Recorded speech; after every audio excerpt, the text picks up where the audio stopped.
Hello and welcome to Stop and Go F1 testing roundup for day number 2. Now, this is actually the second time me trying to record this because the first time I recorded no audio. So here we are for day 2, but let's get some things out the way first. Firstly, you should subscribe. That's the big thing. Secondly, tomorrow I'll be doing a live stream reactions to testing day 3, the final day of testing. I originally was going to do this on YouTube until I found out that I couldn't because I had to give 24 hours notice of my first stream. I didn't know that was a thing. So it will be on Twitch. It'll be on the ReeseB Twitch channel. I'll put a link in the top comment to the channel. I'll be there 7 a.m. until 11:15 for the morning session, then 12:15 till 4:30 for the afternoon session. It'll all be a lot of fun, I'm sure. Anyway, testing day 2. Let's get on with it with looking at the Williams first. Good day for the Williams. Logan Sargent spent all day in the car. That's a lot to put on a rookie, but here we are. Williams have done it, and I think Logan handled it quite well. He started off the morning session, he seemed to struggle a little bit, but as he carried on in the car, his confidence grew, and towards the end, he was doing very well. In the afternoon session, he set a purple Sector 2, which means he was the quickest of everyone in Sector 2. I think that was beaten eventually, but still very good. The Williams looks good. Looks fast. There was a bit of bumpiness, and I don't know if that was porpoising or if that was just the track. Because apparently the track hasn't been redone since it was made, so I don't know if it's the car reacting to the track or it is porpoising. It's quite hard to tell. Williams were the first team to hit 100 laps today, and weird way to end the session. But they ended with a drill of an electrical issue, just like a practice. But during the practice, they found out they had an electrical issue. So, very strange, and no one really knew what was going on. But at the end of the day, Sargent finished 7th on the timesheets with 154 laps, which put Williams second in terms of teams lap-wise. Very good day for the Williams team. Now, moving on to AlphaTauri. Yuki Tsunoda was in the car this morning, and he seemed to just be doing a lot of race simulation type things, because he got a load of laps in, but was consistently at the bottom of the leaderboard. Nick de Vries took over in the afternoon, looked very quick, especially towards the end of the day. Yuki Tsunoda finished 17th time-wise with 85 laps, whereas Nick de Vries finished 4th with 72 laps, giving them a total of 157 laps, the most laps out of anyone. Very good day for AlphaTauri. Now it's the Haas. Haas yesterday, I thought, really struggled. They seemed to have a lot of issues, oversteer, understeer, locking up. But today, that seemed to have mostly gone away. There was a few slight issues in the morning, but as the session went on, they looked really good. Looked a lot better than yesterday. But although they looked good on track, the main story is on the side of the track with their pit gantry.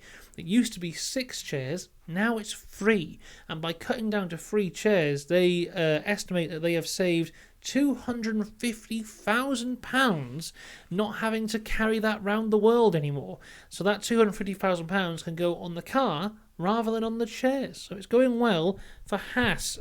Kevin Magnussen finished 11th with 67 laps, and Hülkenberg finished 5th with 67 laps. So very consistent in terms of laps for the Haas boys.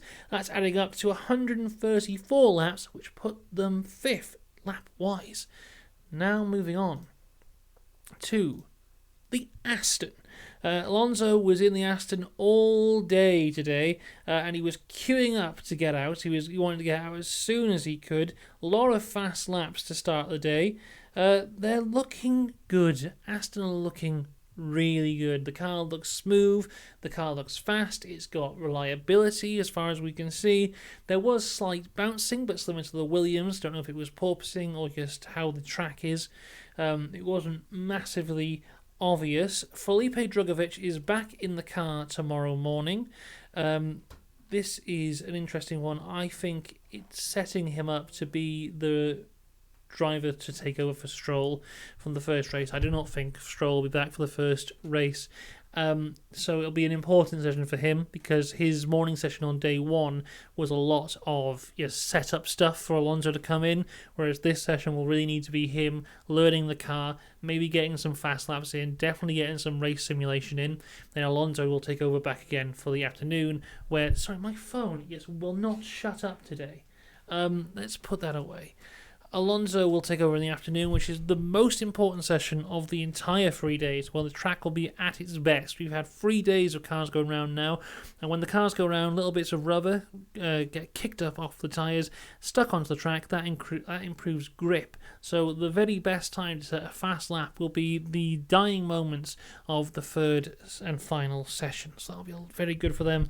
Alonso finished the timesheets today third with 130 laps, put Aston 7th in terms of laps for today.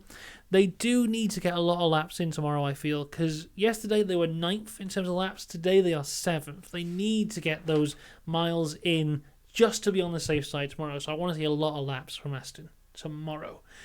Up next is the Alfa Romeo, which was driven today all day by Zhou.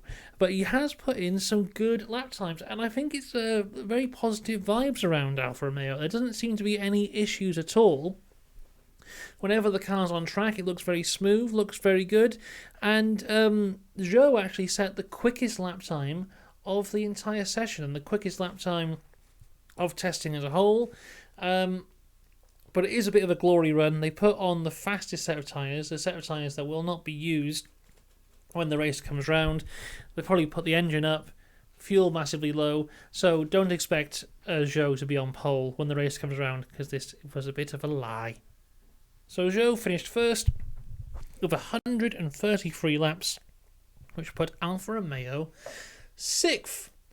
Up next, McLaren, and I've chosen this picture here of the sun going down because the sun has gone down on the hopes for the McLaren fans, because today was another day of issues, and more issues.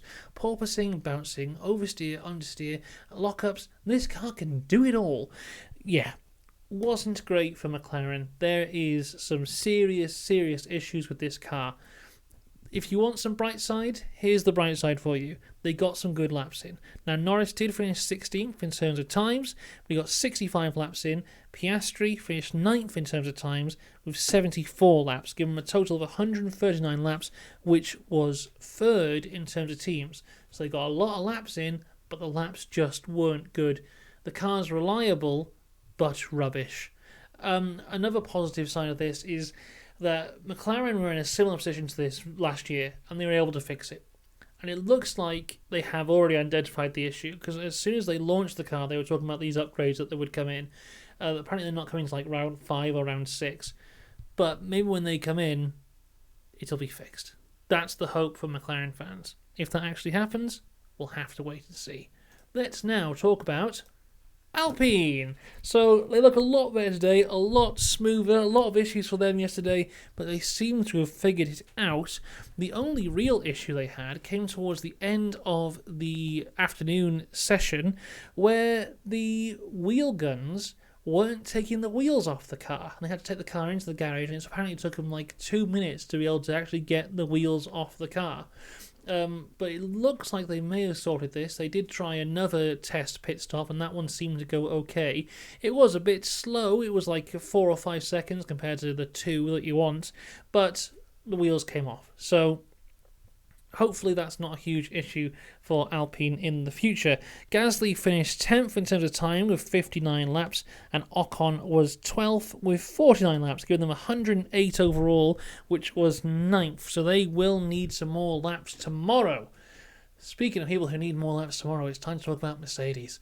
And oh my, we should call this Mercedes not good, very bad day, because today was a not good, very bad day for Mercedes. Lewis Hamilton started the session in the morning, and whilst he was going along the straight in the first sector, some bodywork seemed to fall off the underside of the car. There was a lot of engineers around the back of the car when it came back into the garage trying to sort out whatever that was. That took a lot of time off them for repairs there. When he went back on track, there was snaps of oversteer all the time, so the way someone once described oversteer and understeer to me is oversteer is when you try and turn into a corner, but you don't turn and your front wheels hit a brick wall first. Whereas oversteer is when you turn into a corner and your car turns too much and your back wheels hit the brick wall first. So Lewis Hamilton had oversteer here and the back wheels would hit the wall first. I don't know if that's a helpful way to describe it, but that's the way it was taught to me. Toto Wolff did an interview with Sky Sports about halfway through the morning session. And despite him saying very, very, very positive things, he sounded very, very nervous, and he sounded a lot more scared than usual. The usual Toto confidence wasn't there, despite him saying positive things. The underlying positive thing for Mercedes fans here is the car isn't porpoising. The car seems that's gone. But it's been replaced with lots of other issues. But I think those issues are a lot more manageable than the issues they had this time last year. Russell took over in the afternoon session. He continued to have these struggles, but it got even worse for him as his car completely broke down in the afternoon session. There was a hydraulic issue, which led to a red flag, only the second red flag of testing this year, and he didn't come back out after that, losing an hour and 30 minutes of the entire session in the afternoon. Lewis Hamilton finished the timesheets on 15th, 72 laps, whereas Russell was 13th. He had only 26 laps, giving them 98 laps altogether. 10th and last in terms of laps, the only team not to get 100 laps today. Big day for them tomorrow. They need to get a lot of stuff done. Let's move on, though, to Ferrari. And before we see the car, let's have a look at this picture of Frederic Vasseur, the team boss of Ferrari. And I want to show you this because I think it's wonderful. Look at his grumpy face and look at his little cup. He's got a little tiny cup there. Or is he a giant? A giant Frederic Vasseur with a normal-sized cup of coffee. Oh, my goodness. We'll never know. We'll never know. Here's the Ferrari. So, good day for Ferrari. Sainz went out first, setting some really good fast lap times. Just being very consistent. One of his quicker lap times in the morning session was faster than Verstappen's lap time from yesterday. Leclerc took over for the afternoon and was doing a lot of race pace stuff, so putting like the medium tyres on and just consistently trying to do average lap times, and that seemed to be going very well. The thing about this Ferrari, though, is it's very similar to last year's Ferrari, where it's crap but quick. It's having the issues, it's having the bouncing, it's having the oversteer, but despite all of this, it's still very quick. So it's a good foundation there, and they seem pretty happy. Sainz finished 6th in terms of lap times with 70 laps.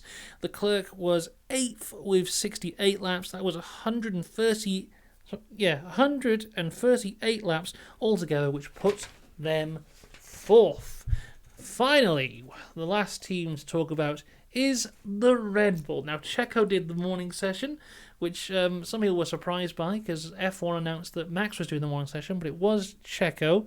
But a lot of his stuff this morning was a lot of setup. Now, Checo will be in the car all day tomorrow. So today was really a setup for him, making sure he was comfortable, getting it into a good place for him, so tomorrow he can go out straight away, do all the testing he needs to do, get all his pace laps as well as race setup and stuff. I imagine we'll see a lot of Checo tomorrow, similar to how we saw a lot of Max yesterday. Max came out in the afternoon and just instantly set the time lapse on fire. He came out and was just instantly second place. Everyone had been trying to get good lap times all morning. He came out and within 2 or 3 laps, second place. A couple laps after that, he was first. So the lap time he set was actually better than any lap time that we set in testing all of last year. Apparently there was a rumour of an oil leak in the Red Bull. I don't know if this was true or not. This was something that was going around on Twitter. I didn't actually hear them mention anything on the commentary, but it would explain as to why Max didn't do too many lap times. Perez finished the session in 14th with 76 laps, whereas Max finished second with 47 laps. And that gave him a total of 123 laps, putting them 8th. So it's all good at the minute. I think everyone is very happy. Did I talk about everyone? I think I have. I have some reasons I think I haven't spoken about Alfa Romeo, but I'm sure I did. Yeah, so If I didn't, Joe set the fast lap time, but it wasn't retrospective of what would really happen. I'm sure I've already said that.